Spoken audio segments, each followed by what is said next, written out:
Phone call తో మీ బంగారాన్ని విడిపించి ప్రెజెంట్ మార్కెట్ రేట్ కే కొని బ్యాలెన్స్ అమౌంట్ ని క్యాష్ గా లేకపోతే సమానమైన బంగారాన్ని మీకిస్తుంది అక్షయ గోల్డ్ హబ్.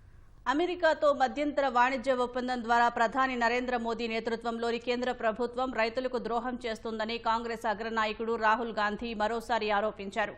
వాణిజ్య ఒప్పందానికి సంబంధించి కేంద్రానికి రాహుల్ పలు ప్రశ్నలను సంధించారు. దీర్ఘకాలంలో భారత వ్యవసాయ రంగంపై పట్టు సాధించడానికి మరొక దేశాన్ని అనుమతిస్తున్నారా అని ప్రశ్నించారు. ఈ మేరకు ఆయన ఎక్స్లో పోస్ట్ చేశారు.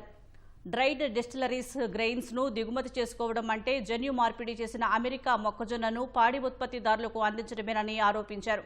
ఇది దేశ పాల ఉత్పత్తులను అమెరికా వ్యవసాయ పరిశ్రమపై ఆధారపడేలా చేయదా అని ప్రశ్నించారు.